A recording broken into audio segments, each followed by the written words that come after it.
오늘 본문 말씀을 통해서 사명과 직분 앞에서 그것을 어떻게 받아들이고 사역했는지 사도 바울의 모습을 보면서 이제 올 한 해 사역과 사명을 직분을 맡아 감당해야 될 우리들의 자세에 대해서 한번 은혜를 나누어 보려고 합니다.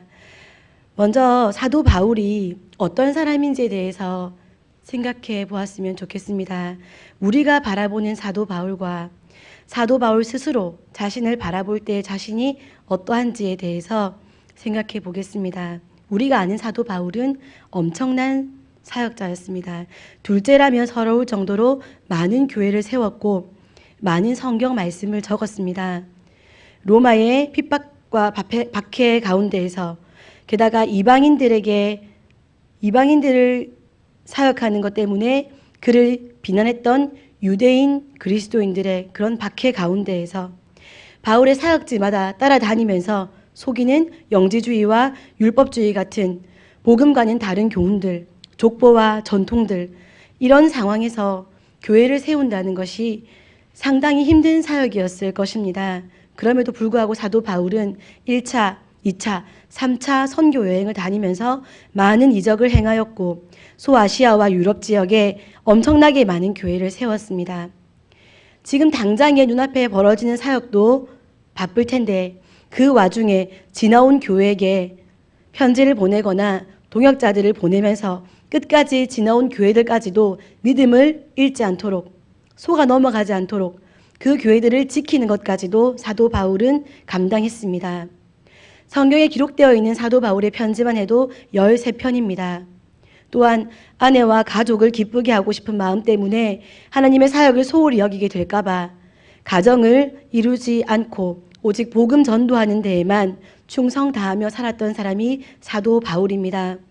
하나님께서 예정하신 대로 로마에까지 복음을 전하고 그가 전한 복음이 씨앗이 되어서 로마의 국교가 기독교가 될 정도로 사도 바울은 죽음의 순간까지도 복음을 전하며 살았던 사람입니다.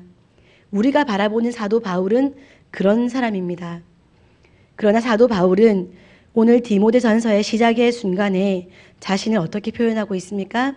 내가 전에는 비방자요, 박해자요, 폭행자였다라고 말합니다. 이 편지를 읽는 사람은 디모데입니다. 바울은 디모데에 비하면 엄청난 선배 목사님이십니다. 디모데를 아들과 같이 여길 정도로 나이로 보나 사역의 경험으로 보나 자격으로 보나 아주 큰 어른이라는 것을 알 수 있습니다. 굳이 아들과 같이 어린 후배 사역자 디모데에게 편지를 적으면서 디모데야, 나는 비방자였고 박해자였고 폭행자였다 라고 말할 필요가 없을 것 같은데 사도 바울은 자신을 이렇게 표현하고 있습니다. 비방자라는 말인 블라스페모스라는 단어는 악한 말을 하는, 중상하는, 비난하는, 불경건한이라는 뜻을 가지고 있습니다. 폭행자라는 말인 휘브리스테스라는 말은 폭력적인 사람, 오만한 사람, 교만한 사람, 타격하는 사람, 그리고 박해자라는 말인 디오크테스는 핍박하는 사람, 이런 온갖 표현을 들먹이면서 자기 자신을 디모데에게 설명하고 있습니다. 이 말은 과거에 바울이 교회와 성도들을 핍박하고 집요하게 추격하면서 괴롭혔던 일들을 돌아보면서 자신을 표현하는 말입니다. 이것들을 다 함축하는 의미가 무엇이냐면 악한 마음을 품고 의도적으로 상대를 멸망시키기 위해서 힘과 권력을 사용하는 그런 사람들을 이런 단어로 표현했다고 합니다. 아주 옛날 과거였으니 이제는 잊어버리고 멋지고 훌륭하고 대단한 선배 목회자다운 모습을 보여도 될 것을 굳이 지난 과거의 자신의 모습을, 자신의 악했던 모습을 여러 가지 단어를 들먹여가며 표현하여서 자신의 아주 어린 후배 목회자에게 자신을 설명하고 있습니다. 바울이 자신이 악했던 과거를 잊지 않는 것은 하나님께서 그를 용서하지 않으셨기 때문이 아닙니다. 또한 자신이 그 죄에 매여 있었기 때문도 아닙니다. 13절 중반절을 보면 내가 긍휼을 입었다라고 표현합니다. 14절 말씀을 우리 다 함께 읽어볼까요? 14절 말씀 시작. 우리 주의 은혜가 그리스도 예수 안에 있는 믿음과 사랑과 함께 넘치도록 풍성하였도다. 아멘. 더 나아가서 그는 사명 앞에서도 12절 말씀에서 보면 나를 능하게 하신 그리스도 예수 우리 주께 내가 감사함은 나를 충성되이 여겨 내게 직분을 맡기심이니라고 말합니다. 구원의 은혜에만 감사하는 것이 아니라 더 나아가서 나를 능하게 하심으로 나에게 직분까지 맡기셨다. 나는 그런 악한 존재였음에도 불구하고 이렇게 바울은 자신이 얼마나 악하였고 얼마나 부족한 존재였는지를 밝히면서 하나님의 은혜가 얼마나 크고 그 긍휼하심이 얼마나 큰지 그것을 더욱 부각하여 설명하기 위하여서 자신의 과거의 모습을 부끄러워하지 않고 표현하고 있는 것입니다. 바울은 자신이 예수님을 믿지 않았을 때 행한 일에 대해서 내가 알지 못해서 그랬던 것이니 그냥 그런 건 넘어갈 수 있는 일이다 라고 말하지도 않습니다. 완전 옛날 일이니까 이제 나한테는 무의미하다 라고 말하지도 않습니다. 마치 없었던 일이었던 것처럼 치부하지도 않습니다. 나는 그랬다. 난 정말 그런 사람이었다.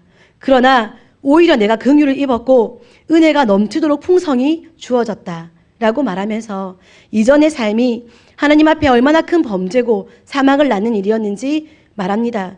자신이 구원을 받을 만한 단 한 가지의 사명이라도 감당할 만한 자격이 없다는 것을 가장 정확히 표현하기 위해서 자신의 부끄러운 치부를 부끄러워하지 않고 당당히 표현하고 있는 것입니다.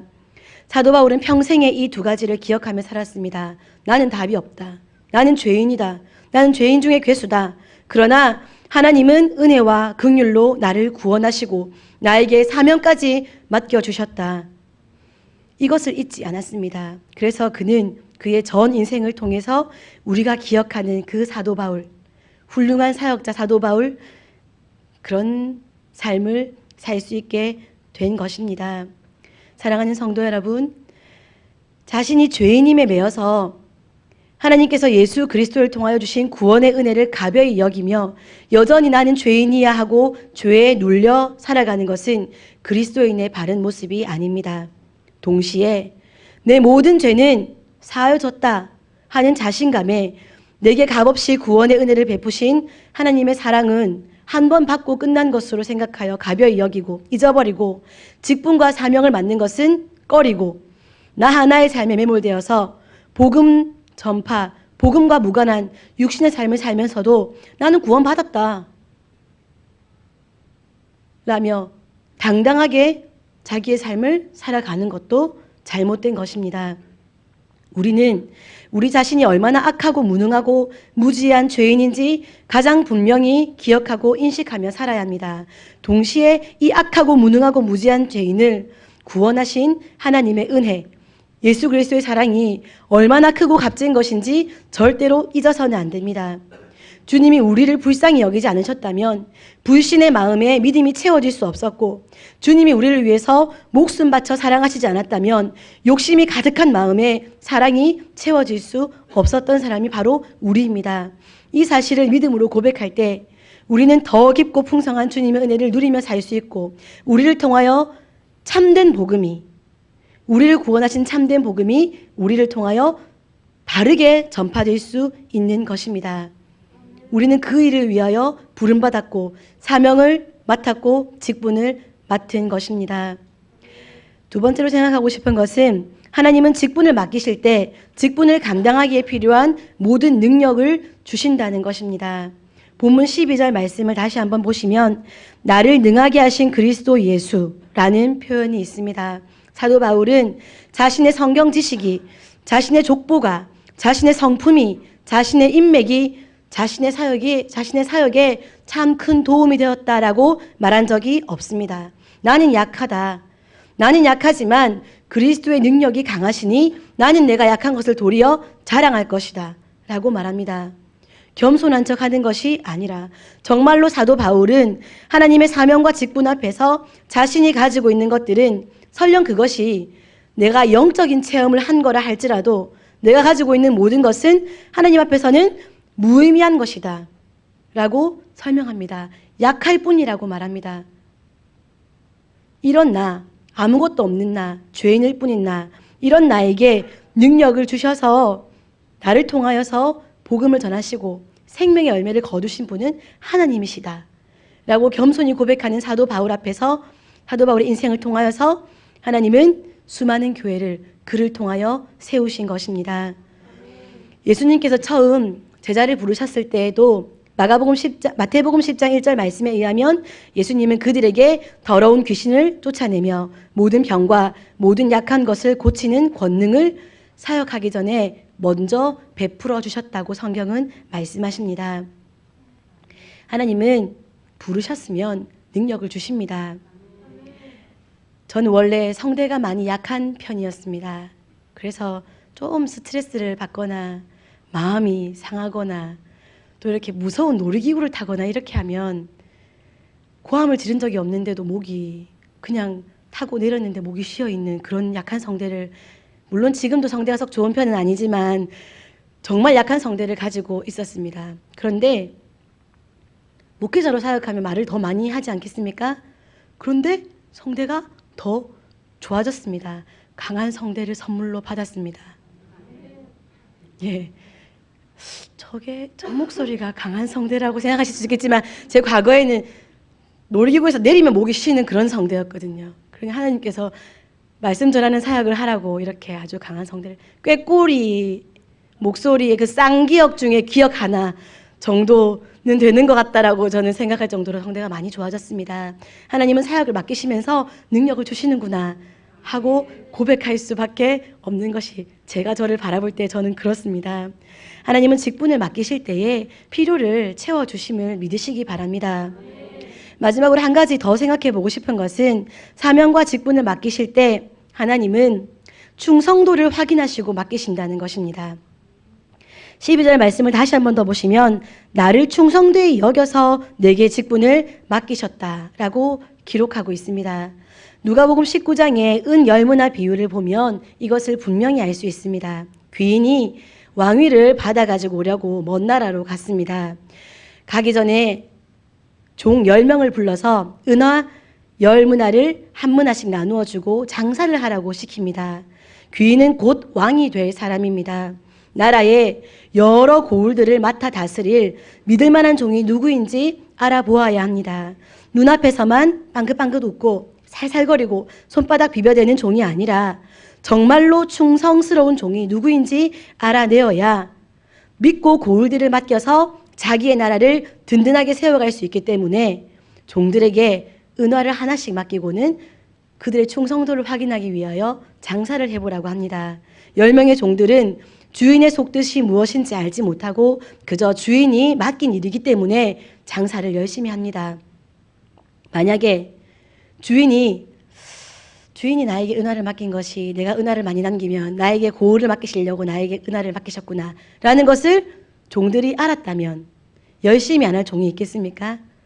그러나 종들은 그것을 알지 못하고 그저 주인의 명령에 충성하는 종의 입장으로 장사를 시작했습니다. 이제 주인이 다시 돌아왔습니다. 그때 자기의 충성스러움은 남겨진 은화를 통해서 증명될 수 있습니다. 은화 한 문화로 은화 10문화를 남긴 종에게는 주인은 바로 그 자리에서 10고울의 권세를 줍니다. 5문화를 남긴 자에게는 5고울을 차지하게 합니다. 한 문화를 그대로 가지고 온 종에게는 한 문화를 빼앗아서 10문화 가진 종에게 줍니다. 그리고 이렇게 말합니다. 무릇 있는 자는 받겠고 없는 자는 그 있는 것도 빼앗기리라. 수많은 그리스도인들이 사역이나 직분을 바라보는 관점과 조금은 다른 것이 성경의 관점입니다. 우리는 하나님의 사랑의 마음, 긍휼히 여기시는 마음을 사역이나 직분에 대입할 때가 있습니다. 나는 약하다. 그러나 하나님은 우리를 잘 아시고 사랑이 많으셔서 우리를 용서하신다. 이해하신다. 그리스도인 각자의 삶, 각자 한 명 한 명 그들의 삶에서 그들의 약함을 보실 때에 하나님은 무한한 사랑과 긍휼과 은혜와 오래 기다리심, 용서하심으로 그들을 회복시키시고 강건하게 하시고 세워가십니다. 그러나 한 개인과 하나님의 만남이 아니라 하나님께서 복음을 위하여 맡기신 사역의 자리에서 직분의 자리에서는 이 말이 통하지 않는다는 것입니다. 하나님은 사명 앞에서는 한 문화 받은 것 그대로 가지고 온 종에게 그래 네가 얼마나 겁이 났으면 한 문화를 그대로 가지고 왔겠느냐. 내가 네 마음 잘 안다. 너에게 한 고을 권세를 주겠다 하시지 않으십니다. 5문화 남긴 종에게 너도 많이 수고했을 텐데 5문화밖에 안 남았구나. 내가 너의 마음을 잘 안다. 내가 너를 사랑한다. 그러니 모두 공평하게 10고을씩 다스리거라 라고 말씀하시지 않으십니다. 직분과 사명을 맡기신 하나님은 우리가 착하고 충성되었는가 악하고 게으른가를 보십니다. 우리의 충성을 확인하신 후에 더 큰 직분을 맡기시고 더 큰 사역을 맡기십니다. 여기서 말씀드리는 더 큰 직분, 더 큰 사역이라 함은 사람들 눈에 더 많은 돈을 가지는 것, 더 많은 실력을 쌓는 것, 더 많이 인정받는 것, 더 많이 칭찬받는 사역을 말씀드리는 것이 아니라 하나님께서 우리를 지으시기 전부터 하신 하나님께서 우리에게 가장 적합한 그리고 우리 각자를 통하여 받고 싶으신 가장 크고 가장 놀라운 사명을 맡기신다는 말씀입니다. 사역을 맡은 우리가 육신이 약하기 때문에 주일 예배에 빠질 수 있고 육신이 약하기 때문에 헌금을 타협할 수 있고 육신이 약하기 때문에 교회에서 시기할 수 있고 다툴 수 있고 분쟁할 수 있고 당을 지을 수 있다. 그것은 각 개인이 하나님 앞에서 나의 성숙을 위해서 구해야 할 바이고 직분과 사명 앞에서 이런 모든 모습들은 그저 회개할 것밖에 하나님 앞에 하나님 이해하시지요. 제 약함 아시지요. 하고 들고 나아갈 문제가 아니라는 것입니다. 우리는 하나님 앞에서 사명을 맡은 자로서는 충성됨과 열심이 있는 모습을 보여야 합니다. 그것이 사명자와 직분자의 모습이어야 합니다. 10고을을 관리하는 것, 5고을을 관리하는 것 쉬운 일이 아닙니다. 은 한 문화를 가지고 장사하는 것과는 비교가 안 될 만한 일입니다. 그렇다고 종들이 종일 뿐인 자신에게 고을을 다스리는 고을의 관리로 삼아주신 그 주인 앞에서 그 왕 앞에서 주인님 저는요 고을 관리를 안 해봐서 못하겠습니다. 저는 10고을이나 관리하는 것은 제 능력 밖의 일입니다. 저는 그냥 농사나 짓고 청소나 하는 종으로 있는 것이 좋습니다. 라고 말할 종이 있겠습니까? 종밖에 안 되는 나를 고을의 관리로 삼아주시는 그 감격적인 순간에 나는 못합니다. 난 그냥 종으로 평생 살랍니다. 난 그냥 주인님 남기신 밥이나 먹고 쓰레기나 치우고 청소나 하며 살겠습니다. 라고 말하는 종은 없을 것입니다. 우리에게 사명과 직분은 그런 것인 줄 기억하시기 바랍니다.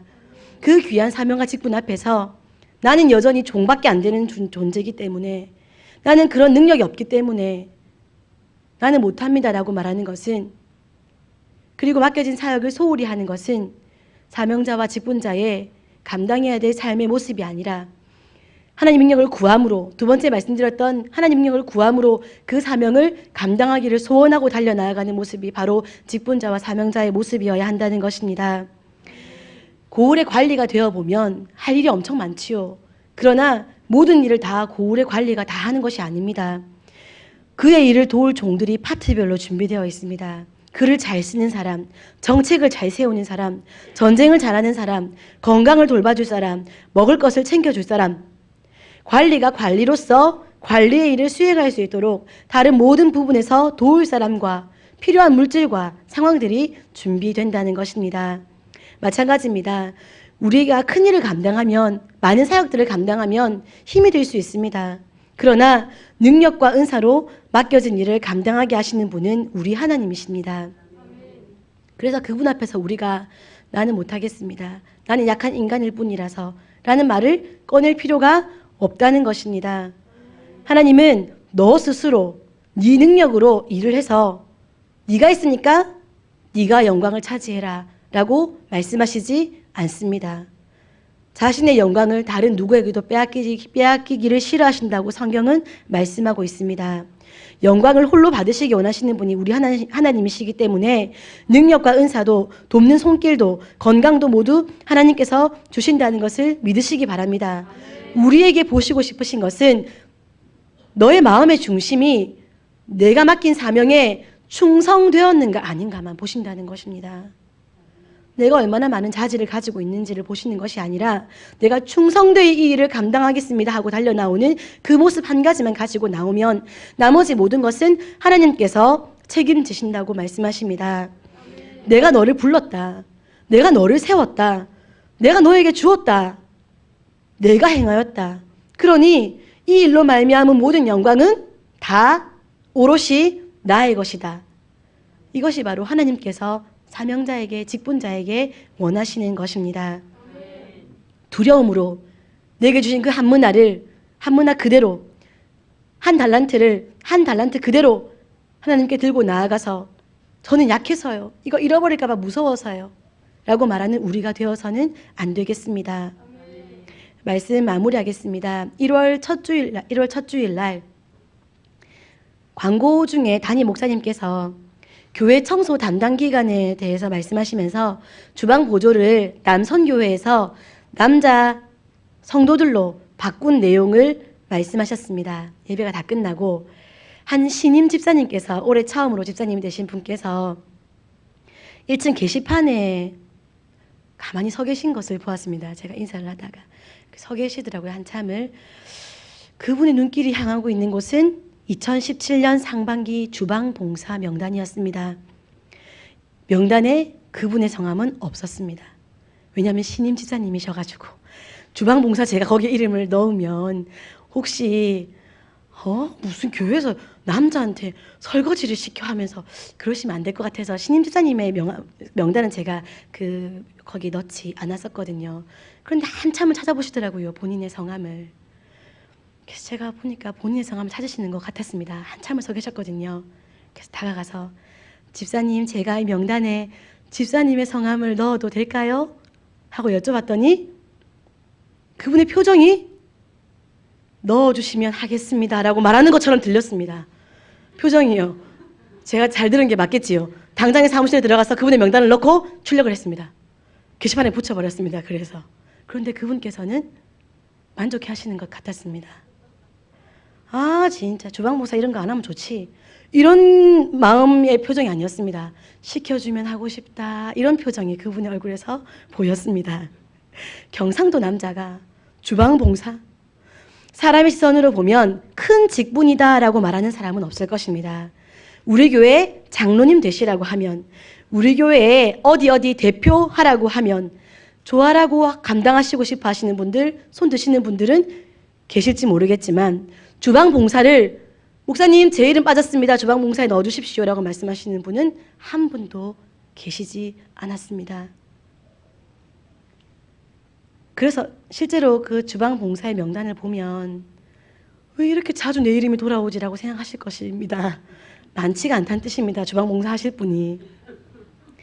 제가 우리 교회 담임 목사도 아니고, 저는 그냥 우리 교회 교육부서 파트 맡아서 사역하는 존재인데, 그런 제가 보기에도 그 집사님의 내 이름이 없네 하는 그 표정이 제 마음에도 얼른 성함을 넣어야 되겠다 이런 마음이 들고, 그분의 직접 표현하지 못하셨지만 그분의 그 모습이 제 마음에도 너무 감사하고 제 마음에도 너무 반갑고 너무 좋았는데, 하나님께서는 자신의 집을, 자신의 자녀들이 먹는 음식의 그릇을 씻겠다고 먼저 시켜달라고는 못하시고 그 앞을 떠나지 못하시는 그분을 보시면서 하나님의 마음은 얼마나 기쁘시고 얼마나 행복하셨겠습니까? 이것이 바로 충성이고 이것이 큰 사역입니다. 우리가 처음 집사가 되었을 때, 우리가 처음 권사가 되었을 때, 우리가 처음 목사가 되었을 때, 우리가 처음 교회에 갔을 때 얼마나 하나님의 일을 하고 싶었습니까? 그런데 누가 시켜준다고 안 하면 시켜주십시오 말 못하지 않습니까? 시켜주기를 기다리고 있지요. 그때 우리 얼마나 하나님의 일을 하고 싶다 생각했었습니까? 지금은 너무 많이 시킨다, 너무 심하다, 이런 마음 가지시는 분들도 계실 것입니다. 끝이 없다, 그런 마음 가지시는 분들도 계실 수 있습니다. 우리가 이 신임 집사님과 같은 그런 순수한 마음으로 우리 하나님 집이고 내 아버지 집이고 내 형제들이 먹는 그릇이고 내 형제들이 생활하는 곳이고, 그런 처음 마음 가지시고 우리에게 맡겨진 사명 앞에, 직분 앞에 충성스러움을 보일 수 있었으면 좋겠습니다. 사랑하는 새벽교회 성도 여러분, 2017년이 2주째 지나고 있습니다. 사명과 직분을 혹시 맡으셨습니까? 올해도 혹시 집사의 직분을 맡으셨습니까? 올해도 혹시 권사의 직분을, 장로의 직분을, 안수 집사의 직분을, 목사의 직분을 맡으셨습니까? 성가대의 직분을 맡으셨습니까? 교사의 직분을 맡으셨습니까? 사명을 받으셨습니까? 자원봉사를 신청하심으로 주의 집을 돌보는 사명을 맡으셨습니까? 충성하시기 바랍니다. 내게 맡겨진 일이, 직분이 무엇이든 우리가 사도 바울과 같이 열정적으로 힘을 다하여 달려가려면 먼저 우리가 얼마나 약한 존재인지, 우리가 얼마나 악한 존재인지 그것을 순전히 인식해야 됩니다. 그런 약한 모습에 매여서 이미 자유케 하신 예수 그리스도의 보혈의 공로를 무시하며 살라는 말씀이 아니라 나의 원래 존재는 그런 존재였지 하는 것을 기억하시기 바랍니다. 그런 우리에게 구원의 은혜를 베풀어 주시고 구원하신 것만이 아니라 복음을 위하여 사명을 맡기시고 직분을 맡기신 하나님의 섭리, 하나님의 그 크신 사랑에, 그 큰 계획에 감사와 감격하며 살아가는 우리가 되기를 바랍니다. 나의 약함을 고스란히 인식할 때 우리는 사도 바울과 같이 충성되이 하나님의 영광만을 드러내는 삶을 살게 될 줄 믿습니다. 또한 하나님은 하나님의 일을 충성스럽게 감당하는 자에게 직분을 맡기신다는 것을 믿으시기 바랍니다. 우리가 올해 직분을 맡아 있다면 우리는 하나님께서 사도 바울을 충성되이 여기신 것처럼 우리도 충성되이 여기고 계신 것임을 믿으시기 바랍니다. 아닌데 작년에 사역할 때 나 이거 진짜 완전 잘 못했었는데 나 하나님 앞에서 충성되지 못했었던 것 같은데 아닙니다. 마음의 중심을 보신 하나님께서는 우리의 충성됨이 없이 우리에게 사명을 맡기시는 분이 아니십니다. 우리에게 사명을 맡기셨다면 우리를 충성되이 여기셨다는 것입니다. 뭐 한 번 집사면 영원히 집사니까 뭐 집사 직분 좋겠지. 교회가 작으니까 뭐 일할 사람 없으니까 일 맡기겠지. 아닙니다. 절대로 아닙니다. 교회에서 일어나는 모든 일들을 경험하시면서 내 삶의 자리의 모든 일들을 경험하시면서 하나님 빼고 생각하지 마시기 바랍니다. 담임 목사님이 좋아해서, 담임 목사님이 미워해서 아닙니다. 내 헌금 많이 해서, 나 헌금 적게 해서 아닙니다. 하나님께서 우리를 충성되이 여기실 때 우리에게 사명과 직분을 맡기신다는 것을 기억하시고 내가 작년에 부족했다. 맞다. 솔직히 말해서 내 마음은 열심히 하고 싶었지만 나는 이러한 부분에서 부족했다.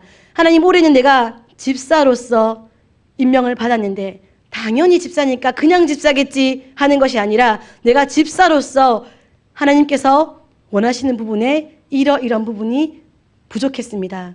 올해는 이런 부분을 내가 작년에 감당하지 못했던 그런 부분을 잘 감당할 능력도 주셔서 제가 올해는 더욱 하나님 앞에 충성되게 집사의 직분을 감당하고 싶습니다.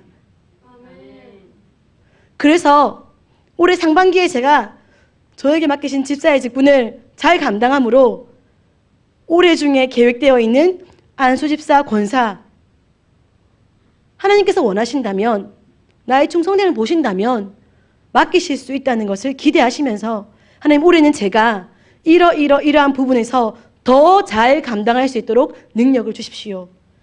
올해는 더 충성됨을 결과물로 남겨서 하나님을 기쁘시게 해드리고 싶고 나를 통해서 복음이 선포되고 나를 통해서 새벽교회가 올 한 해는 더 환하게 빛나고 나의 삶도 순금같이 빛나고 새벽교회도 순금같이 빛나고 새벽교회가 세운 박람웅 새벽교회도 박홍 새벽교회도 순금같이 빛나는 그 사역에 제가 충성으로 쓰임 받고 싶습니다. 나는 부족했어로 끝나는 것이 아니라 나는 부족했어. 올해는 달라질 거야 하고 달려가실 수 있는 나를 충성되이 여기셔서 올해도 나에게 직분과 사명을 맡겨주셨으니 나는 그렇게 올 한 해를 살아가야겠다 하고 다짐하시고 달려가시는 성도들 되시기를 바랍니다. 또한 맡기신 분이 하나님이시기 때문에 올해 좀 부담스러운 사역을 혹시 맡으셨습니까? 그렇다 할지라도 하나님께서 능력과 은사와 건강과 재능과 도울 손길들을, 동역할 자들을 붙여주실 것이니 믿음으로 하나님만 영광 받으실 수 있는 사역으로 달려가는 우리 새빛교회가 되기를 소원합니다. 지극히 작은 일에 충성하는 자가 이후에 죽도록 충성할 수 있습니다. 기도하겠습니다.